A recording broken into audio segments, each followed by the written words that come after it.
Okay.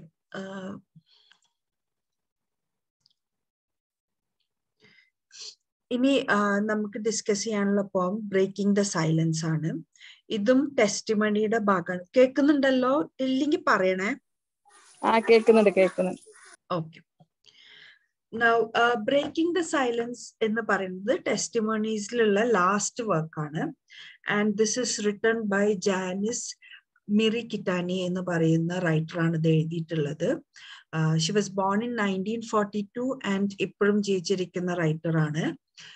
ഇവർക്കൊരു പ്രത്യേകത ഉണ്ട്. ഇവര് ജാപ്പനീസ് അമേരിക്കൻ ഡിസെൻഡിൽ വരുന്നതാണ്. അതായത് പകുതി ജാപ്പനീസും പകുതി അമേരിക്കൻ ആയിട്ടുള്ള പോയറ്റാണ്, ഡാൻസറാണ്, ആക്ടിവിസ്റ്റ് ആണ്.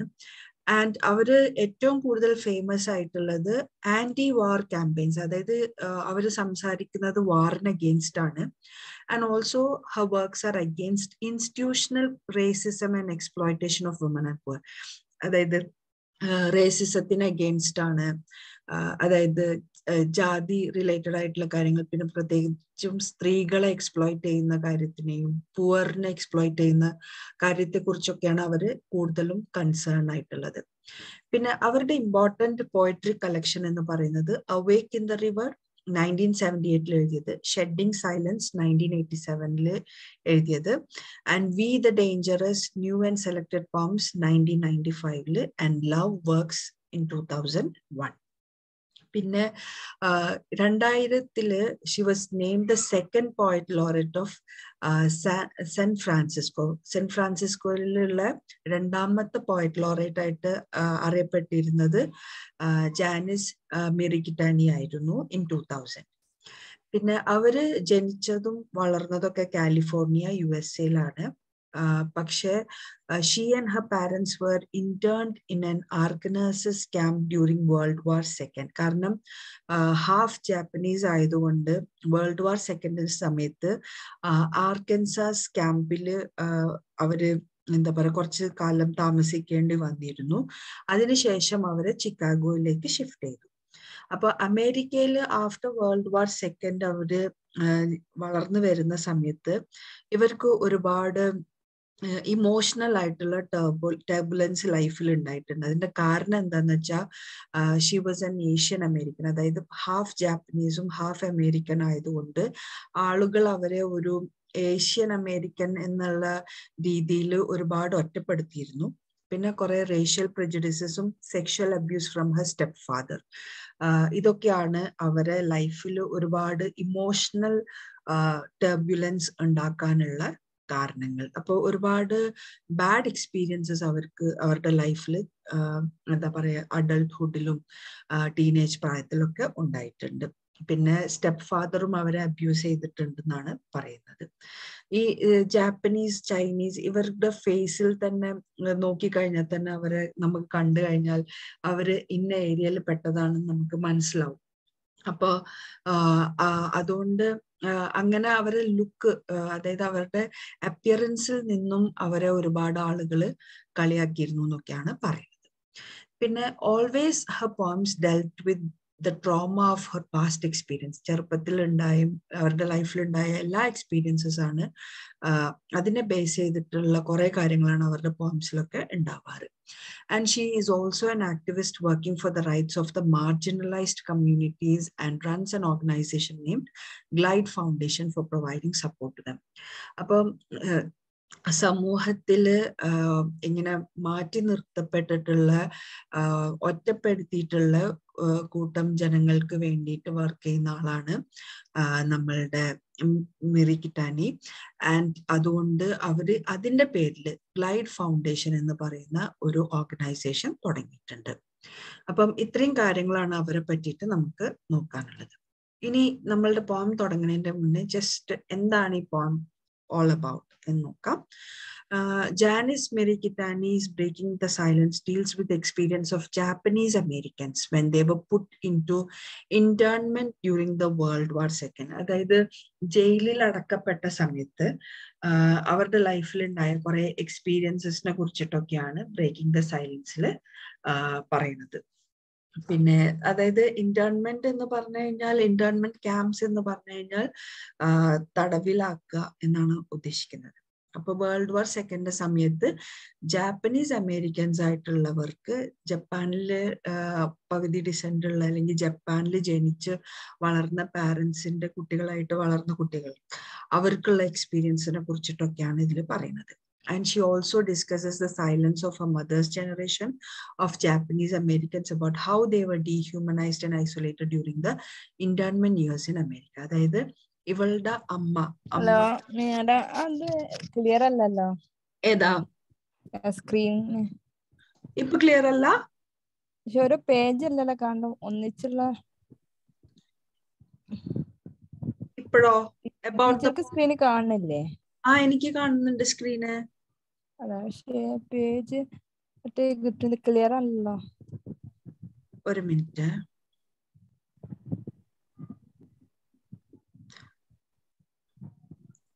ഇപ്പോഴോ?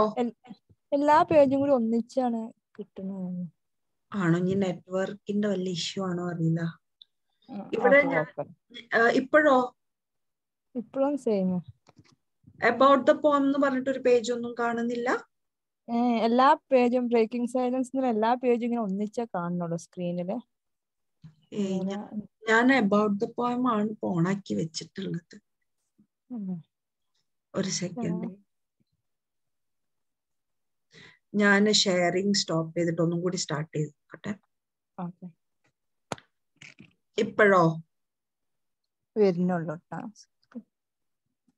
ഓക്കെ ഇപ്പൊ കിട്ടുന്നുണ്ട്. അപ്പൊ ഇതിൽ അവര് മെയിൻ ആയിട്ട് സംസാരിക്കുന്നത് ജാപ്പനീസ് അമേരിക്കൻസിന്റെ എക്സ്പീരിയൻസസ്, പ്രത്യേകിച്ച് അവര് വേൾഡ് വാർ സെക്കൻഡിൽ അവരെ തടവിലാക്കപ്പെട്ട സമയത്ത്. അപ്പൊ ആളുടെ അമ്മയുടെ ജനറേഷൻ എങ്ങനെയാണ് അവർ ഒരുപാട് എന്താണ് ഇൽ ട്രീറ്റ് ചെയ്തിട്ടുണ്ട്, ഒരുപാട് പീഡിപ്പിച്ചിട്ടൊക്കെ ഉണ്ട്, ഒറ്റപ്പെടുത്തിയിട്ടുണ്ട്. അന്നൊന്നും ഇവര് ഒന്നും തിരിച്ച് പറയാത്ത ഒരു ജനറേഷൻ ആണല്ലോ നമ്മളുടെ ഗ്രാൻഡ് പാരൻസിന്റെ ഒക്കെ ജനറേഷൻ എന്ന് പറഞ്ഞു കഴിഞ്ഞാൽ. അപ്പൊ അവരുടെ ആ സൈലൻസ് എങ്ങനെയാണ് എന്നൊക്കെയാണ് നമ്മൾ പഠിക്കാൻ പോകുന്ന ബ്രേക്കിംഗ് ദ സൈലൻസിൽ നമ്മൾ ഡിസ്കസ് ചെയ്യുന്നത്. And most of them remained in silence for years and they were reluctant to speak about the trauma of wartime experiences. മിക്ക ആളുകളും ആളുടെ അമ്മയുടെ ജനറേഷനിൽ പെടുന്ന മിക്ക ആളുകളും വർഷങ്ങളോളം ഇതിന്റെ ട്രോമ, അതായത് ഇതുകൊണ്ടുണ്ടായിട്ടുള്ള മാനസികമായിട്ടുള്ള ബുദ്ധിമുട്ടുകളൊക്കെ സൈലന്റ് ആയിട്ടാണ് അവര് ലൈഫിൽ കൊണ്ട് നടന്നത്. And they were reluctant to speak എന്ന് പറഞ്ഞാൽ അവർക്ക് മടിയായിരുന്നു ഇതിനെ കുറിച്ചിട്ട് പുറത്ത് സംസാരിക്കുക എന്ന് പറഞ്ഞു കഴിഞ്ഞാൽ. ആ വാർ ടൈമിൽ ഉണ്ടായ ബാഡ് എക്സ്പീരിയൻസസിനെ കുറിച്ചൊന്നും അവർ ആരോടും ഷെയർ ചെയ്യാറില്ല. ആൻഡ് നമ്മളുടെ ഈ poet narrates how her mother testifies. Testify ചെയ്യാന്ന് പറഞ്ഞു കഴിഞ്ഞാല് നമ്മള് സാക്ഷ്യപ്പെടുത്തുക, അല്ലെങ്കിൽ മറ്റുള്ള ആളുകളുടെ മുന്നിൽ എന്താ പറയാ എവിഡൻസുകളൊക്കെ നിരത്തില്ലേ, തെളിവുകളൊക്കെ ഇങ്ങനെ എന്താ പറയാ തുറന്ന് പറയില്ലേ, അതിനാണ് ടെസ്റ്റിഫൈ ചെയ്യാ പറഞ്ഞു കഴിഞ്ഞാൽ. അപ്പം ഇതില് എന്താ പറയാ സാക്ഷ്യപ്പെടുത്തി എല്ലാ കാര്യങ്ങളും കമ്മീഷന്റെ മുന്നേ 40 വർഷങ്ങൾക്ക് ശേഷം അവരുടെ അമ്മ സൈലൻസ് ബ്രേക്ക് ചെയ്യാണ്. അപ്പൊ അതാണ് ഈ പോയത്തിന്റെ സാഹചര്യം. ഇപ്പൊ ടെക്സ്റ്റ് കാണാനുണ്ടോ? കാണുന്നുണ്ട്. ഓക്കെ. എന്നാ ഞാൻ ജസ്റ്റ് ഒന്ന് വായിച്ചിട്ട് പെട്ടെന്ന് പറയാം. ഇങ്ങനെയാണ് ഈ പോം തുടങ്ങുന്നത്. After 40 years of silence about the experience of Japanese Americans in World War II concentration camps, my mother testified before the Commission on Wartime Relocation and Internment of Japanese American Civilians in 1981. അപ്പൊ 40 വർഷങ്ങൾക്ക് ശേഷം പോയറ്റിന്റെ അമ്മ 1981 നടന്ന കാര്യങ്ങൾ, അതായത് world War second concentration ക്യാമ്പില് നടന്ന കാര്യങ്ങളെ കുറിച്ച് കമ്മീഷന്റെ മുന്നേ വാർ ടൈമിൽ ഉണ്ടായ റീലൊക്കേഷൻ, ഇവരെ അമേരിക്കയിൽ നിന്ന് ചിക്കാഗോയിലേക്കും അവിടേക്കും ഇവിടേക്കൊക്കെ മാറ്റിയിട്ടുണ്ട്. അപ്പൊ ആ ഒരു സമയത്ത് ഇവര് ഈ കാര്യങ്ങളൊക്കെ ടെസ്റ്റിഫൈ ചെയ്യാന്ന് പറഞ്ഞു കഴിഞ്ഞാൽ തെളിവുകളൊക്കെ വെച്ച് സാക്ഷ്യപ്പെടുത്തി പറയാ എന്നാണ്, ഗിവിങ് എവിഡൻസ് എന്നൊക്കെയാണ് അതിന്റെ അർത്ഥം വരിക. അപ്പോ ഇതാണ് സാഹചര്യം. For my mother there are miracles that happen, she Z.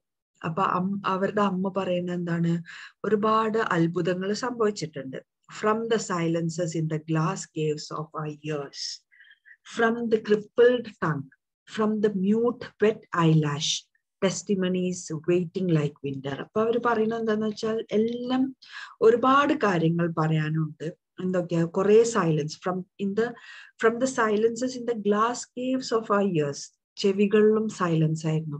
Crippled tongue എന്ന് പറഞ്ഞാൽ സംസാരിക്കാൻ ഒരു വാക്കുകൾ പോലും പുറത്തു വരില്ലായിരുന്നു. മ്യൂട്ട് എന്ന് പറഞ്ഞു കഴിഞ്ഞാൽ എന്താ പറയാ, വെറ്റ് ഐലാഷസ് എന്ന് പറഞ്ഞാൽ ഈ അവരനുഭവിക്കുന്ന ഓരോ പീഡനങ്ങൾ കാരണം അവർക്ക് കണ്ണുനീരായിരുന്നു നിറച്ചും. അപ്പോൾ ടെസ്റ്റിമണീസ് വെയിറ്റിംഗ് ലൈക്ക് വിന്റർ. വിന്ററിന്റെ സമയത്ത് എന്താ, എല്ലാം ഇങ്ങനെ ഷിവർ ചെയ്ത് എല്ലായിടത്തും മരവിപ്പ് പോലല്ലേ, അതേപോലെ ഒരു മരവിപ്പായിരുന്നു ഇവരുടെ ഉള്ളിൽ. അത് സൈലൻസിന്റെ രൂപത്തിൽ ഇവർ അനുഭവിച്ച എല്ലാ ബാഡ് എക്സ്പീരിയൻസസും ഉള്ളിൽ ഇങ്ങനെ മരവിപ്പ് പോലെ നിൽക്കുമായിരുന്നു. We were told that silence was better, golden like our skin, useful like go quietly, easier like don't make waves, expedient like horse stalls and deserts. എക്സ്പീഡിയന്റ് എന്ന് പറഞ്ഞു കഴിഞ്ഞാൽ എന്താ പറയാ, പ്രാക്ടിക്കൽ ആവുക അല്ലെങ്കിൽ യോജിച്ച പോലെ ചെയ്യുക എന്നൊക്കെയാണ് അർത്ഥം. അപ്പൊ പറയുന്നത്, അവരോട് പറഞ്ഞിരുന്നത് എന്താണ്, നിങ്ങൾ സൈലൻസ് ആണ്, നിങ്ങൾ മിണ്ടാതിരിക്കുന്നതാണ് ഏറ്റവും നല്ലത്. അതാണ് നമ്മളുടെ സ്കിന്നിനെ പോലെ ഗോൾഡ് എന്ന് പറഞ്ഞാൽ ഏറ്റവും നല്ലത്. എന്താണ് ബ്യൂട്ടിഫുൾ എന്ന് പറയുന്നത്?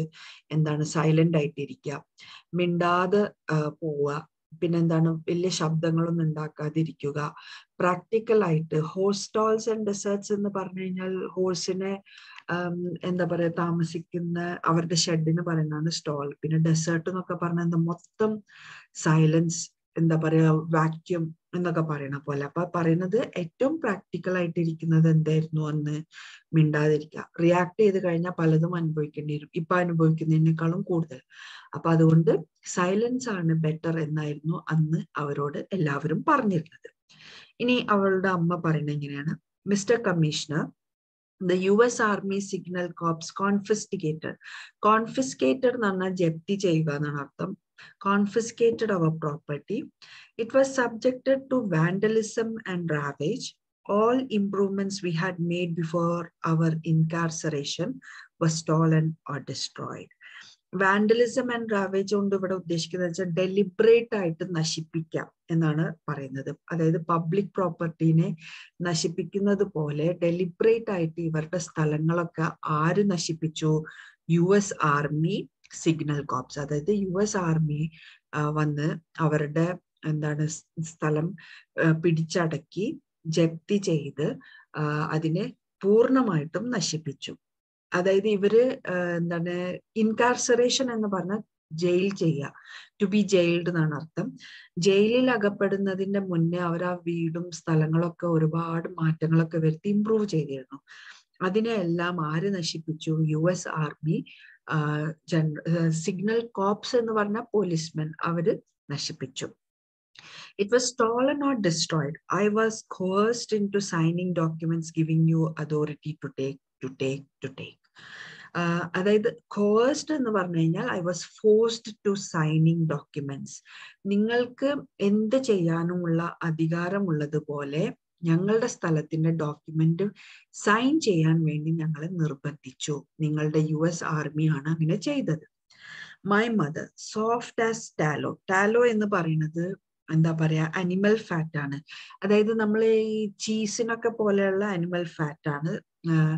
അതായത് നെയ്യ് പോലുള്ള ഒരു സംഭവം. സാധാരണ ഈ ടാലോ ഉപയോഗിച്ച് സോപ്പൊക്കെ ഉണ്ടാക്കാറുണ്ട് അവര്. അപ്പം ഇങ്ങനെ പറയുന്നത്, അമ്മ സോഫ്റ്റ് ആസ് എന്താ പറയുക ടാലോ എന്ന് പറഞ്ഞാൽ animal fat. Words peeling from her like silvers of yellow flame. അപ്പൊ അവരുടെ ഉള്ളിൽ നിന്ന് വരുന്ന വാക്കുകൾ എന്നൊക്കെ പറഞ്ഞു കഴിഞ്ഞാല് കത്തിജ്വലിക്കുന്ന വാക്കുകളാണ് അവരുടെ ഉള്ളിൽ നിന്ന് വരുന്നത്. Her testimony, a vat of boiling water. വാറ്റ് എന്ന് പറഞ്ഞു കഴിഞ്ഞാല് വലിയ പാത്രമാണ്. ഒരുപാട് ലിക്കറൊക്കെ സ്റ്റോർ ചെയ്യാൻ വേണ്ടിയിട്ട് അവരുടെ നാട്ടിലൊക്കെ ഉണ്ടായിരുന്ന വലിയ കണ്ടെയ്നർ പോലെയുള്ള വെസൽ, അത് അല്ലെങ്കിൽ ഒരു പാത്രം, അതിന് പറയുന്നതാണ് vat. Her testimony, a vat of boiling water surging through the coldest, bluest vein. ഇപ്പൊ അവരനുഭവിച്ച ഓരോ പ്രശ്നങ്ങൾ ഇങ്ങനെ എടുത്തെടുത്ത് പറയുന്ന സമയത്ത് സംഭവിക്കുന്നത് എന്താന്ന് വെച്ചാല് ആ വെള്ളം പുറത്തേക്ക് ഈ തിളച്ച് പൊന്നുന്ന വെള്ളം പുറത്തേക്ക് ഇങ്ങനെ ഒഴുകില്ലേ, അതേപോലെയാണ് എന്താ പറയാ ഇപ്പം ഇവരുടെ വാക്കുകൾ ഇവരുടെ ഉള്ളിൽ നിന്ന് വരുന്നത്. ഇവരെ സാക്ഷ്യപ്പെടുത്തുന്ന ഓരോ തെളിവുകളും നിരത്തുന്നത് അവരുടെ ഉള്ളിൽ ഇങ്ങനെ കത്തി ജ്വലിച്ചിരുന്ന കാര്യങ്ങളാണ് പുറത്തു വരുന്നത്. She had come to her land as shovel, hoe and sickle, searing reed and rock and dead brush, labored so to sinew the ground, to soften gardens pregnant with seed awaiting each silent morning birthing field of flowers, mustard greens and tomatoes throbbing like the sea. അപ്പൊ അവര് പറയുന്ന ഇങ്ങനെ അവരുടെ നാട്ടിലേക്ക് വന്നത് എങ്ങനെയാണ്? ഈ ഷോവൽ എന്ന് പറഞ്ഞാൽ നിങ്ങൾക്കറിയാലോ, മൺവെട്ടി പോലുള്ള സംഭവം. പിന്നെ മൺവെട്ടി, പിന്നെ മണ്ണൊക്കെ ഇങ്ങനെ മാന്തി എടുക്കുന്ന കുറെ സംഭവങ്ങൾ, അരിവാക്കത്തി, ഇങ്ങനെയുള്ള കുറെ സാധനങ്ങൾ ഒക്കെ ആയിട്ടാണ് അവര് വന്നത്. എന്നിട്ട് അവിടെയുള്ള എന്താണ് ചീത്ത അല്ലാതെ അൺവാണ്ടഡ് ആയിട്ടുള്ള പുല്ലൊക്കെ പറിച്ച് റോക്കൊക്കെ മാറ്റി ആ നിലത്തിനെ എന്താക്കി മാറ്റി? നല്ല വിളവൊക്കെ നടത്താൻ പറ്റുന്ന നല്ലൊരു ഗ്രൗണ്ട് ആക്കി മാറ്റി. സിന്യൂ എന്ന് പറഞ്ഞു കഴിഞ്ഞാൽ ടു മേക്ക് സ്ട്രോങ് എന്നാണ് അർത്ഥം. അതായത് സ്ട്രോങ് ആയിട്ടുള്ള സ്ഥലങ്ങളെയൊക്കെ ഉഴുത് മറിച്ച് സോഫ്റ്റ് ആക്കി മാറ്റി. എന്തിനു വേണ്ടിയിട്ട്?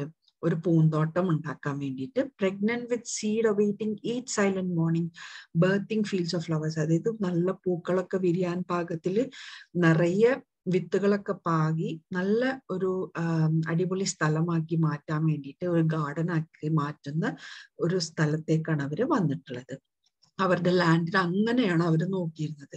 Mustard greens and tomatoes throbbing like the sea. അവിടെ നിറച്ച് വെജിറ്റബിൾസ് ഒക്കെ കൾട്ടിവേറ്റ് ചെയ്ത് നല്ല പൂത്ത് നിൽക്കുന്ന ഒരു ഗാർഡൻ അവരുടെ ലാൻഡിന് അത്രയും നന്നായിട്ടാണ് അവര് നോക്കിയിരുന്നത്. And then all was hushed for announcements. പക്ഷെ എന്താണ് സംഭവിച്ചത്? ആർമി വന്നതിന് ശേഷം അവര് എല്ലാം അനൗൺസ് ചെയ്ത് വെച്ച് എങ്ങനെയാണ്? Take only what you can carry. നിങ്ങൾക്ക് കൊണ്ടുപോകാൻ പറ്റുന്ന സംഭവം മാത്രം ഇവിടുന്ന് എടുത്തു പോവാ, ബാക്കി അവിടെ ഇട്ടിട്ട് പോവാ. അതായത് ഇവരെ കോൺസെൻട്രേഷൻ ക്യാമ്പിലേക്ക് മാറ്റുമ്പോൾ ഇവർ ഇത്രയും നോക്കി ഭംഗിയിൽ ഉണ്ടാക്കിയ സ്ഥലത്തുള്ള ഓരോ കൾട്ടിവേഷനും വെജിറ്റബിൾസും ഒക്കെ അങ്ങനെ ഇട്ട് പോവേണ്ടി വന്നു. We were made to believe our faces betrayed us. എങ്ങനെയാണ് ഇവരതാക്കിയത്? അവരെ വിശ്വസിപ്പിച്ചത് എന്ത് പറഞ്ഞിട്ടാണ്? We were made to believe our faces betrayed us. അതായത് അവരുടെ മുഖം തന്നെയാണ് അവരെ ചതിച്ചു എന്നുള്ള രൂപത്തിലാണ് അത് അവരെ കൊണ്ട് വിശ്വസിപ്പിച്ചത്. Our bodies were loud with yellow screaming flesh needing to be silenced behind barbed wires. അതായത് ചുറ്റും മറ്റേ ബാർബ്ഡ് വയർ എന്ന് പറഞ്ഞ വേലി കെട്ടില്ലേ, നമ്മള് വേലി കെട്ടിയ ആ എന്താണ് ചുറ്റും ആ മതിലിന് ചുറ്റും അല്ലെങ്കിൽ ആ സ്ഥലത്തിന് ചുറ്റും എന്താണ് ഇവരുടെ ബോഡിനെ ഒക്കെ എന്ത് ചെയ്യിപ്പിക്കുന്നുണ്ടായിരുന്നു? സൈലന്റ് ആക്കിയിട്ടുണ്ടായിരുന്നു. അവരുടെ ബോഡിയൊക്കെ ഇങ്ങനെ പെയിൻ കാരണം അലറി വിളിക്കായിരുന്നു എന്നാണ് പറയുന്നത്. അപ്പം എല്ലാ തരത്തിലും ഇവരെ പീഡിപ്പിച്ച് സൈലന്റ് ആക്കി മാറ്റിയിട്ടുണ്ടായിരുന്നു എന്നാണ് പറയുന്നത്. ഇനി പറയുന്നു വീണ്ടും ഇതൊക്കെ ബാക്ക്ഗ്രൗണ്ടിൽ ഇവരുടെ അമ്മ പണ്ട് അനുഭവിച്ച കാര്യങ്ങളൊക്കെ ഇങ്ങനെ ഓർത്തെടുക്കുന്നുണ്ട്. ഇനി അവരിങ്ങനെ പറയുന്നത്, mister commissioner, it seems we were singled out from others who were under suspicion. Our neighbors were of German and Italian descent, some of whom were not citizens. It seems we were singled out. ഇനി വീണ്ടും അവര് എടുത്ത് ഓരോ തെളിവുകളും ഇങ്ങനെ നിരത്തി പറയാണല്ലോ. അപ്പൊ അവര് പറയാണ്, ഞങ്ങളെ മാത്രമാണ് ഒറ്റപ്പെടുത്തിയിട്ടുള്ളത്. ആ ക്യാമ്പിൽ ഒരുപാട് ആളുകൾ ഉണ്ടായിരുന്നു. ഈ ബാർബ്ഡ് വയറിന് ചുറ്റും എന്ന് പറഞ്ഞാൽ ഇവരെ സ്വന്തം നാട്ടിൽ നിന്ന് പറിച്ച് എവിടെ കൊണ്ടാക്കി? കോൺസെൻട്രേഷൻ ക്യാമ്പിൽ കൊണ്ടാക്കി. അപ്പൊ അവിടെ പീഡിപ്പിച്ചിരുന്നതും ഇൽട്രീറ്റ് ചെയ്തിരുന്നതും ആരെ മാത്രമാണ്? ഇവരെ മാത്രമാണ്. അതായത് ഇവര് ജാപ്പനീസ് ഡിസെൻഡ് ആയതുകൊണ്ട് ഇവരെ മാത്രമാണ് പീഡിപ്പിച്ചിരുന്നത്. It seemed we were singled out from others who were under suspicion. അവർക്ക് സംശയമുള്ളവരിൽ വെച്ച് തന്നെ ഇവരെ മാത്രം ടാർഗറ്റ് ചെയ്തിട്ടാണ് എന്ത് ചെയ്തിട്ടുള്ളത്? ഇവര് ഉപദ്രവിച്ചിരുന്നത്. അവർ neighbours were of German and Italian descent, some of whom were not citizen. It seems we were singled out. ഞങ്ങളുടെ കൂടെ ആരൊക്കെ ഉണ്ടായിരുന്നു? ജർമൻസ് ഉണ്ടായിരുന്നു, ഇറ്റാലിയൻസ് ഉണ്ടായിരുന്നു. പക്ഷെ അവരൊന്നും ഇവർ കാര്യമായിട്ട് ടാർഗറ്റ് ചെയ്തിട്ടില്ല. ആരെയാണ് കൂടുതലും സിംഗിൾ ഔട്ട് ചെയ്തിട്ട് പീഡിപ്പിച്ചിരുന്നത്? ജാപ്പനീസ് അമേരിക്കൻ ഡിസെൻഡുകളായിട്ടുള്ള ഇവരെ. She had worn her work like lemon leaves, shining in her sweat, driven by her dreams that honed the blade of her plow. The land she built like hope grew quietly, irises, roses, sweet peas, opening. അപ്പൊ ഇവര് അവരുടെ work എങ്ങനെ അത്രയും എന്താ പറയുക ഇഷ്ടത്തോടെയാണ് അവർ ആ സ്ഥലത്ത് work ചെയ്തിരുന്നത്. അതായത് ഇവര് ജോലി ചെയ്ത് വിയർക്കുന്നത് പോലും ലെമൺ ലീവ്സ് എന്താണ്, വെള്ളം വാട്ടർ ഡ്രോപ്ലെറ്റ് വീഴുമ്പോ ഇങ്ങനെ ഷൈൻ ചെയ്യില്ലേ, നല്ല സ്മെല്ലും ഉണ്ടാവും. അപ്പൊ അതുപോലെ അത്രയും ഇവർ അവരുടെ സ്വപ്നം ആയിരുന്നു ആ സ്ഥലത്ത് പണിയെടുത്ത് വിളവ് എടുക്കുക, നന്നായിട്ട് ജീവിക്കുക എന്നുള്ളത്. അത്രയും പ്രതീക്ഷയോടെയാണ് ആ ലാൻഡ് അവര് ഉഴുതു മറിച്ച് വളർത്തിക്കൊണ്ടുവന്നത്. അവിടെ പലതരത്തിലുള്ള ചെടികൾ, അതായത് ഐറിസസ്, റോസസ്, സ്വീറ്റ് പീസ് എന്ന് പറയുന്ന പലതരത്തിലുള്ള പൂക്കളുള്ള ചെടികൾ ഉണ്ടായിരുന്നു. അതെല്ലാം നല്ല അടിപൊളി ഗാർഡൻ ആയിട്ടൊക്കെയാണ് അവർ തുറന്നിരുന്നത്. And then all was hushed for announcements. പക്ഷെ എന്താ സംഭവിച്ചത്? എല്ലാവരെയും സൈലൻസ് ചെയ്തു. To be incarcerated for your own good, the sounds of her work bolted in barracks, silenced. അപ്പം നിങ്ങളുടെ നന്മക്ക് വേണ്ടിയിട്ട് നിങ്ങളെ ജയിലിൽ അടക്കാൻ പോവുകയാണ്. ഇൻകാർസറേറ്റ് ചെയ്യാന്ന് പറഞ്ഞാൽ ടു ബി ജയിൽ. അപ്പം അവരുടെ ജോലി എല്ലാം ബാരക്കിൽ ആവുക എന്ന് പറഞ്ഞു കഴിഞ്ഞാൽ അവരെ വണ്ടിയിൽ കയറ്റി കോൺസെൻട്രേഷൻ ക്യാമ്പിലേക്ക് കൊണ്ടുപോയി. അങ്ങനെ വീണ്ടും അവരെ സൈലൻസ് ചെയ്തു. അപ്പം ഇവര് ചെയ്യുന്ന ഓരോ അധ്വാനങ്ങളും വേസ്റ്റ് ആയി പോവുകയായിരുന്നു. Because they were confiscated and they were incarcerated. പിന്നെയും പുള്ളിക്കാരി കമ്മീഷണറോട് പറയാണ്, mister commissioner, so when you tell me I must limit testimony, when you tell me my time is up, I tell you this. അപ്പൊ പറയുന്നത്, നിങ്ങൾ എൻ്റെ ഈ സാക്ഷ്യപ്പെടുത്തൽ എന്താണ് limit ചെയ്യണം എന്ന് പറയാം. അതായത് നിങ്ങൾ കുറച്ച് കാര്യങ്ങൾ കുറച്ച് സമയത്തിനുള്ളിൽ പറയണം, നിങ്ങളുടെ ടൈം കഴിഞ്ഞു പറയാനുള്ളത് എന്നൊക്കെ പറയുമ്പോൾ എനിക്ക് നിങ്ങളോട് പറയാനുള്ളത് ഇത്ര മാത്രമാണെന്നാണ് അവർ പറയുന്നത്. എന്താണത്? Pride has kept my lips, pinned my nails, my rage coffined. അതായത് എനിക്ക് സ്വയം അഭിമാനമുണ്ട്, അതാണ് എൻ്റെ ചുണ്ടുകളെ അടക്കി പിടിക്കുന്നത്. കോഫിൻഡ് എന്ന് പറഞ്ഞിട്ടുണ്ടെങ്കിൽ, നമ്മൾ കോഫിൻ എന്ന് പറഞ്ഞിട്ടുണ്ടെങ്കിൽ ശരിക്കും പറഞ്ഞു കഴിഞ്ഞാൽ നമ്മളുടെ ഡെഡ് ബോഡിക്കാണ് കോഫിൻ ചെയ്യാന്നുണ്ട്. എൻ്റെ ദേഷ്യം, റേജ് എന്ന് പറഞ്ഞാൽ ആങ്കർ, അവരുടെ ദേഷ്യമൊക്കെ അവർ എന്ത് ചെയ്തിട്ടുണ്ട്, അതിനെ മറവ് ചെയ്ത് വെക്കാണ് ചെയ്തിട്ടുള്ളത്. But I exhume my past to claim this time. പക്ഷെ ഞാൻ ഓപ്പൺ അപ്പ്, എക്സ്ഹ്യൂം എന്ന് പറഞ്ഞു കഴിഞ്ഞാൽ റിവീൽ ചെയ്യാന്ന് പറഞ്ഞു. ഞാൻ എൻ്റെ പാസ്റ്റ് നിങ്ങളുടെ മുന്നിൽ തുറന്നു വെക്കുകയാണ്. My youth is buried in rover. Obachan's ghost visits Amache gate. Obachan എന്ന് പറഞ്ഞു കഴിഞ്ഞാൽ ഗ്രാൻഡ് മദർ, നമ്മൾ ഗ്രാൻഡ് മദറിന് പറയുന്ന ജാപ്പനീസ് ടേമാണ് Obachan. Obachan's ghost visits Amache gate. My niece haunts Tule Lake. Tule Lake എന്ന് പറയുന്നതും one of the 10 concentration camps ആണ്. 10 കോൺസെൻട്രേഷൻ ക്യാമ്പ് അന്നത്തെ കാലത്ത് ഉണ്ടായിരുന്നു. അതിലെ ഒരു കോൺസെൻട്രേഷൻ ക്യാമ്പ് ഉണ്ടായിരുന്നത് ആംചെ ഗേറ്റും ടൂലെ ലേക്കിന്റെ തൊട്ടടുത്തൊക്കെയാണ് ഉണ്ടായിരുന്നത്. Words are better than tears, so I spill them, I kill this, the silence. അപ്പൊ പറയുന്നത്, എനിക്ക് കരഞ്ഞു മടുത്തു, ഇനി എനിക്ക് കരയാനൊന്നുമില്ല, അതുകൊണ്ട് ഞാൻ എൻ്റെ വാക്കുകളിലൂടെ എൻ്റെ സൈലൻസ് ബ്രേക്ക് ചെയ്ത് ഞാൻ പറയാനുള്ളതെല്ലാം തുറന്ന് പറയുകയാണ്. കാരണം 40 വർഷം ഞാൻ മൂടി വെച്ച എല്ലാ വിഷമങ്ങളും ഇപ്പം തുറന്ന് പറയാനാണ് പോകുന്നത് എന്നാണ് അവർ പറയുന്നത്. There are miracles that happen, she said, and everything is made visible. ചില സമയത്ത് അത്ഭുതങ്ങളൊക്കെ സംഭവിക്കാറുണ്ട്, ഞാനതെല്ലാം തുറന്ന് പറയാൻ പോവാണ്. We see cracks and fissures in our soil. കുറെ പൊട്ടലുകളും കുഴികളും ക്രാക്കുകളൊക്കെ നമ്മൾക്ക് എവിടെ കാണാൻ പറ്റും? മണ്ണിൽ കാണാൻ പറ്റും. We speak of suicides and intimacies, of longings, lush like wet furrow, of ocean bearing us towards imagined riches, of burning humiliation and crimes by the government. ചില സമയത്ത് നമ്മൾക്ക് പ്രതീക്ഷകൾ തരും, അതാണ് of oceans bearing us towards imagine riches എന്ന് പറയുന്നത്. നമ്മൾ ഒരുപാട് സമ്പത്തും ഒരുപാട് വെൽത്ത് ഒക്കെ ഉണ്ടാക്കുന്ന നമ്മൾ സ്വപ്നം കാണാറുണ്ട്. ചില സമയത്ത് നമ്മൾ burning humiliation and crimes by the government എന്ന് പറഞ്ഞാൽ ഗവൺമെന്റ് ചെയ്യുന്ന ഓരോ ക്രൂരതകൾ, of self hate and of love that breaks through silences. ചിലപ്പം നമ്മൾക്ക് സ്വയം നമ്മളോട് വെറുപ്പ് തോന്നും, ചിലപ്പം നമുക്ക് ഒരുപാട് സ്നേഹം നമ്മളോട് തന്നെ തോന്നും, മറ്റുള്ളവരോടും തോന്നും.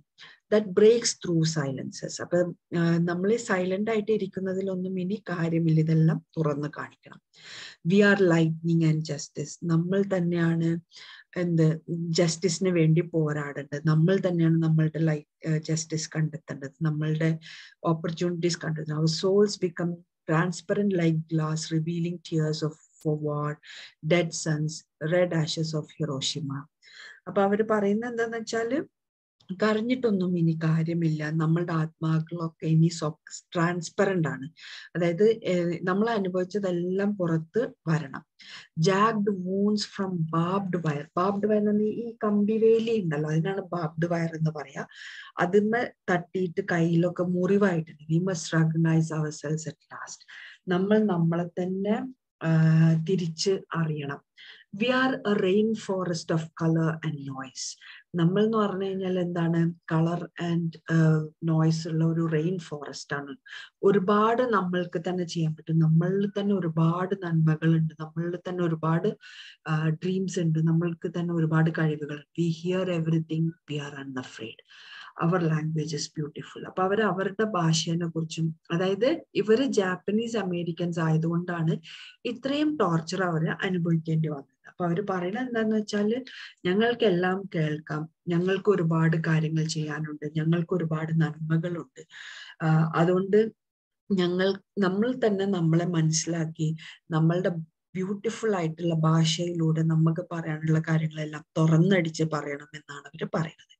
അപ്പം ഈ ടെസ്റ്റിമണിയിൽ ഇവര് പറയാൻ ഉദ്ദേശിക്കുന്നത് എത്രേ ഉള്ളൂ, 40 വർഷം ഇവര് സൈലന്റ് ആയിട്ട് ഇരുന്ന ഈ ടോർച്ചറുകളുടെ ഒക്കെ കാരണക്കാരാണ് US ആർമി ആണ് എന്നാണ് പറയുന്നത്.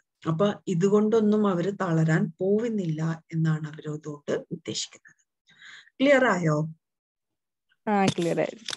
ഓക്കെ, അപ്പൊ ജസ്റ്റ് നിങ്ങളുടെ മറ്റേ സ്റ്റഡി മെറ്റീരിയൽ പോയിന്റ്സും കൂടി നോക്കിക്കഴിഞ്ഞാൽ നമുക്കിത് വൈൻഡ് അപ്പ് ചെയ്യാം ഈ point. The poet begins by informing the reader that her mother went to testify after 40 years before the commission on wartime relocation and internment of Japanese American civilians. നമ്മൾ നേരത്തെ പറഞ്ഞു Germans ഉണ്ടായിരുന്നു, Italians ഉണ്ടായിരുന്നു, പക്ഷെ Japanese അമേരിക്കൻസിനെ മാത്രമാണ് ഇവര് relocate ചെയ്യാൻ ഉദ്ദേശിച്ചിരുന്നത് 1981. അപ്പൊ ആ എക്സ്പീരിയൻസിനെ കുറിച്ചിട്ടാണ് പോയറ്റിന്റെ അമ്മ ഇതിൽ പറയുന്നത്. അപ്പൊ ഈ കമ്മീഷന്റെ മുന്നേ ആണ് ഇത് അവതരിപ്പിക്കുന്നത്. Her mother narrated how their property was confiscated and was forced to sign documents before going to giving the authority to take. അതായത് അവരെ നിർബന്ധിച്ച് സൈൻ ചെയ്യിപ്പിക്കുകയാണ് ചെയ്തത്. പ്രോപ്പർട്ടി മൊത്തം ജപ്തി ചെയ്തു, എന്നിട്ട് അവരെല്ലാ പ്രോപ്പർട്ടിയും നശിപ്പിച്ചു. And poet is trying to explain how her mother's silence was broken and how words were peeling off from her body. അപ്പം എങ്ങനെയാണ് ആ സൈലൻസ് ഒക്കെ അവർ ബ്രേക്ക് ചെയ്തിട്ട് സംസാരിക്കുന്നത്? ഒരുപാട് വർഷങ്ങൾ അവരവിടെ വർക്ക് ചെയ്തു, എന്നിട്ടും അവര് അത് ഒരുപാട് പണിത് നല്ല ഭംഗിയുള്ള സ്ഥലമാക്കി മാറ്റി ആ സ്ഥലത്തെയാണ് അവരിപ്പം കയ്യിലാക്കിയിട്ടുള്ളത്. അപ്പൊ poet is lamenting that the colour of their skin betrayed them. അതിൽ നമ്മളെ പോയട്രിയിൽ ഒരു ലൈൻ കാണുന്നത് കളർ ഓഫ് ദെയർ സ്കിന്നിനെ കുറിച്ച് പറയുന്നുണ്ട്. അപ്പം ഇവരുടെ സ്കിന്നിന്റെ കളറും ഇവരുടെ ഫേസ് കട്ടും ആണ് ഇവരെ ചതിച്ചത്. they were singled out due to the color of their skin. അപ്പൊ ജാപ്പനീസ് ആണ് എന്ന് മുഖത്ത് ഞാൻ നേരത്തെ പറഞ്ഞല്ലോ, ചൈനീസ് ആണെങ്കിലും ജാപ്പനീസ് ആണെങ്കിലും നേപ്പാളീസ് ആണെങ്കിലും നമുക്ക് അവരെ കണ്ട്, അതായത് നമ്മളിപ്പോ ഇന്ത്യയിൽ തന്നെ നോർത്ത് ഈസ്റ്റിലുള്ള ആളുകളെ കണ്ടതിന് പെട്ടെന്ന് നമുക്ക് മനസ്സിലാവും from their face cut, from their colour, from their hair style. അപ്പൊ അതേപോലെ ആയിരുന്നു ഇവരെയും സിംഗിൾ ഔട്ട് ചെയ്തിരുന്നത്. അപ്പൊ അമ്മയുടെ എല്ലാ വർക്കും പ്രതീക്ഷകളൊക്കെ നശിപ്പിച്ചത് ആരാ? ഈ concentration ക്യാമ്പാണ്. For her mother, the silence of the crippled tongue and muted eyelashes speak more powerfully about their subdued existence. അന്ന് സൈലൻസിലൂടെയാണ് അവരെല്ലാ കാര്യങ്ങളും എക്സ്പ്രസ് ചെയ്തിരുന്നത്. For her, silence expresses depth and intensity of their trauma. അപ്പൊ സൈലൻസിലൂടെയാണ് അവരുടെ ട്രോമയുടെ intensity അല്ലെങ്കിൽ അതിന്റെ ആഴം എത്രത്തോളം ഉണ്ടെന്നുള്ളത് സൈലൻസിലൂടെയാണ് അവര് അന്നത്തെ കാലത്ത് കാണിച്ചിരുന്നത്. അതായത് 40 വർഷം മുന്നേ അവരങ്ങനെയാണ് കാണിച്ചിരുന്നത്. After 40 years, she is breaking her silence before the commission to claim her past. അപ്പൊ പാസ്റ്റിൽ നടന്ന കാര്യങ്ങൾ എന്താണ് സത്യസന്ധമായിട്ട് അവതരിപ്പിക്കാൻ വേണ്ടിയിട്ട് അല്ലെങ്കിൽ ടെസ്റ്റിഫൈ ചെയ്യാൻ വേണ്ടിയിട്ടാണ് അമ്മ സൈലൻസ് ബ്രേക്ക് ചെയ്യുന്നത്. ആൻഡ് ആ സൈലൻസിൽ എന്തോരം ഇവര് സഹിച്ചു എന്നൊക്കെ ഇതിലാണ് അവർ പറയുന്നത്. They would speak about humiliations they had suffered, about war crimes committed by the government, about their longings and hopes. And she says how they become clear like a glass when they began to speak about their wounds and tears. അപ്പം നമ്മളുടെ silence break ചെയ്ത് ഉള്ളിൽ വിങ്ങിക്കിടക്കുന്ന വിഷമങ്ങളൊക്കെ പുറത്തേക്ക് പറയുമ്പോൾ നമ്മൾ എന്താണ് എല്ലാ വിഷമങ്ങളും നമ്മളുടെ ഉള്ളിലുള്ള ആ ബേർഡൻ കുറയും. അപ്പൊ നമ്മൾ ഗ്ലാസിനെ പോലെ ട്രാൻസ്പെറന്റ് ആവും. And they began to recognize themselves and the noises within them. അവരുടെ ഉള്ളിലുള്ള ടേർമോയിൽ എന്താണ്, അവരുടെ പ്രശ്നങ്ങൾ എന്താണ്, അവരുടെ പെയിൻ എന്താണെന്നൊക്കെ അവർക്ക് തിരിച്ചറിയാൻ പറ്റി. അങ്ങനെ അവർക്ക് അവർ തന്നെ ആരാണെന്നുള്ളത് മനസ്സിലാവും. അപ്പൊ the poet ends by saying that after breaking silence they are not scared and feel that their language is beautiful. അപ്പൊ സൈലൻസ് ബ്രേക്ക് ചെയ്തതോടുകൂടി അവർക്ക് ഒരു കാര്യം തീരുമാനമായി. എന്ത്? ഇനി അവർക്ക് ആരെയും പേടിയില്ല. അവരുടെ ബ്യൂട്ടിഫുൾ ലാംഗ്വേജിലൂടെ അവർക്ക് പറയാനുള്ളത് അവർ പറയും. അപ്പൊ ഇതിൽ കൺക്ലൂഷൻ ഇത്രയേ ഉള്ളൂ. ഇത് ഒരു ടെസ്റ്റിമണിയാണ്, അല്ലെങ്കിൽ she speaking about traumatic experiences.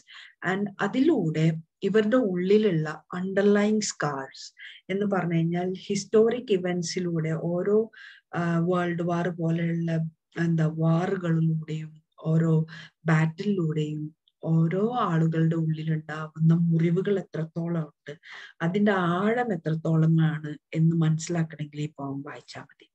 So breaking the silence becomes important as they develop a language to speak up or narrate the intensity of the unspeakable. അപ്പൊ സൈലൻസ് ബ്രേക്ക് ചെയ്യുമ്പോൾ നമ്മളൊരു ഭാഷയിലൂടെ നമുക്ക് പറയാനുള്ള കാര്യങ്ങളൊക്കെ പറയുമ്പോൾ അത് ഒരുപാട് ഇമ്പോർട്ടൻ്റ് ആണ്, പ്രസക്തമാണെന്നാണ് ഇതിലൂടെ പറയുന്നത്. അപ്പം ബ്രേക്കിംഗ് ദ സൈലൻസ് എന്ന് പറഞ്ഞു കഴിഞ്ഞാൽ 40 years അവര് സൈലന്റ് ആയിട്ട് അനുഭവിച്ച എല്ലാ കാര്യങ്ങളും തുറന്ന് അവർ സംസാരിക്കുമ്പോൾ അവർക്ക് അവരുടെ ഉള്ളിലുള്ള ബർഡൻ കുറയുന്നു. അവരനുഭവിച്ച ട്രോമ എത്രത്തോളം ഉണ്ടെന്ന് ലോകം അറിയുന്നു. അങ്ങനെ അവർക്കുള്ള ഒരു സ്പേസ് ഫൈറ്റ് ചെയ്ത് ഉണ്ടാക്കുകയാണ് ചെയ്യുന്നത്. അതുകൊണ്ടാണ് ഇതിനെ ഒരു ടെസ്റ്റിമണി ആയിട്ട് കാണുന്നത്. ക്ലിയർ ആണല്ലോ? ക്ലിയർ ആണ്. ഓക്കെ, ഇനി ലാസ്റ്റ് മൊഡ്യൂളാണ് ഉള്ളത്. മേ ബി ഒരു വർക്കും കൂടി എടുക്കാൻ പറ്റുന്നുണ്ടാവും. ഡയറി എൻട്രീസ് ആൻഡ് ലെറ്റേഴ്സ് ആണ് ഇന്ന് നമ്മൾ നോക്കുന്നത്. ഡയറി എൻട്രീസ് ആണ്. അപ്പൊ ഡയറി എന്ന് പറഞ്ഞു കഴിഞ്ഞാൽ it's a form of autobiographical writing. നമുക്ക് ചെറുപ്പത്തിലോ അല്ലെങ്കിൽ ഇപ്പോഴും ചിലപ്പം ശീലം ഉണ്ടാവും, നമുക്ക് പറയാനുള്ള കാര്യങ്ങൾ സ്വന്തമായിട്ട് നമ്മൾ ഡയറിയിൽ എഴുതുന്നതിനെയാണ്, ഒരു ബുക്കിൽ എഴുതുന്നതിനെയാണ് ഡേറ്റ് ഒക്കെ എടുത്ത് അന്നാന്ന് നടക്കുന്ന കാര്യങ്ങൾ എഴുതുന്ന ആളുകളുണ്ട്. ചിലപ്പം ഇമ്പോർട്ടൻ്റ് ആയിട്ടുള്ള കാര്യങ്ങൾ മാത്രം എഴുതുന്ന ആളുകളുണ്ട്. ചിലപ്പം ഹാപ്പിനെസ് വരുമ്പോൾ മാത്രം എഴുതുന്ന ആളുകളുണ്ട്, ദുഃഖം വരുമ്പോൾ മാത്രം എഴുതുന്ന ആളുകളുണ്ട്. അപ്പം നമ്മൾ കമ്മ്യൂണിക്കേറ്റ് ചെയ്യുന്ന ഒരു സ്പേസ് ആണ് ഡയറി. പക്ഷെ ഇന്നത്തെ കാലത്ത് ഡയറിയുടെ രൂപത്തിൽ വർക്ക് ചെയ്യുന്നത് ബ്ലോഗുകളാണ്. ഓൺലൈൻ പ്ലാറ്റ്ഫോമിൽ ആളുകൾ ബ്ലോഗ് വഴി എഴുതാറുണ്ട്. ഇപ്പൊ നിങ്ങൾ യൂട്യൂബൊക്കെ എടുത്തു കഴിഞ്ഞാൽ വ്ളോഗിലൂടെ ഓരോ ആളുകളും അവരുടെ ജീവിതത്തിൽ നടക്കുന്ന കാര്യങ്ങള്, ഫേമസ് ആയിട്ടുള്ള ആളുകളും അല്ലാത്ത ആളുകളൊക്കെ എന്താ പറയാ, ലോകത്തിന്റെ മുന്നിൽ അവര് ഷൂട്ട് ചെയ്ത് വീഡിയോ രൂപത്തിൽ അവതരിപ്പിക്കാറുണ്ട്. അപ്പം പല ആളുകൾ പല രീതിയിലാണ് ഇപ്പം ചെയ്യുന്നത്. അന്നത്തെ കാലത്ത് പണ്ട് കാലങ്ങളിൽ എല്ലാവരും പ്രാക്ടീസ് ചെയ്തിരുന്ന കാര്യമാണ് ഡയറി. അപ്പൊ ഡയറി എന്ന് പറഞ്ഞാൽ it's a form of autobiographical writing. ഇതിനെ നമ്മൾ സാധാരണ ഡിഫൈൻ ചെയ്യുന്ന ഇങ്ങനെയാണ്: as a day to day record of events in one's life. നമ്മളുടെ ജീവിതത്തിൽ നടക്കുന്ന എല്ലാ ദിവസത്തെ കാര്യങ്ങളും എഴുതുന്നതിനെയാണ് written for personal satisfaction with little or no thought of publication. നമ്മൾ ഒരിക്കലും പബ്ലിഷ് ചെയ്യാൻ വേണ്ടിയിട്ടല്ല ഡയറി എൻട്രീസ് എഴുതാറ്. നമ്മൾ സ്വന്തം സാറ്റിസ്ഫാക്ഷൻ കിട്ടാൻ വേണ്ടിയിട്ടാണ് നമ്മൾ എഴുതും. ഒന്നില്ലെങ്കിൽ നമ്മൾ ദൈവത്തിനോട് സംസാരിക്കണ പോലെ, ഗോഡിനോട് സംസാരിക്കണ പോലെ എഴുതും, ചിലപ്പോൾ ഫ്രണ്ട്സിനോട് സംസാരിക്കണ പോലെ എഴുതും, ചിലപ്പോൾ നമ്മളോട് തന്നെ സംസാരിക്കണ പോലെ എഴുതും. പല രീതിയിലാണ് ആളുകൾ എഴുതാറ്. അപ്പൊ ഇതിൽ പബ്ലിഷ് ചെയ്യുക എന്നുള്ളൊരു ഇന്റൻഷൻ ഒന്നുമില്ല, സ്വന്തം സാറ്റിസ്ഫാക്ഷന് വേണ്ടി എഴുതുന്നതാണ് diary entries. Its ancient lineage is indicated by the existence of the term in Latin ഡയറിയം. ഡയറിയം എന്ന് പറയുന്ന വേർഡിൽ നിന്നാണ് ഡയറി എൻട്രി എന്ന് പറയുന്നത്. അതിന്റെ അർത്ഥം ഡേ ഓർ ഡെയിലി അലവൻസ് എന്നൊക്കെയാണ് ഇതിന്റെ അർത്ഥം. ആ വാക്കിൽ നിന്നാണ് ഡയറി എൻട്രി ഡയറി എന്ന് പറയുന്ന വാക്ക് ഉണ്ടായിട്ടുള്ളത്. Someone who keeps a diary is known as diarist. Diary എന്ന് പറയുന്ന സ്പെല്ലിംഗ് ഉണ്ട് കേട്ടോ, DAIRY, ഡയറി പ്രോഡക്ട്സ്, അതായത് മിൽക്ക് പ്രോഡക്ട്സ് എന്ന് പറയുന്നത് DIARY ആവുമ്പോൾ നമ്മളുടെ ഡയറി, അത് ഓർക്കണേ.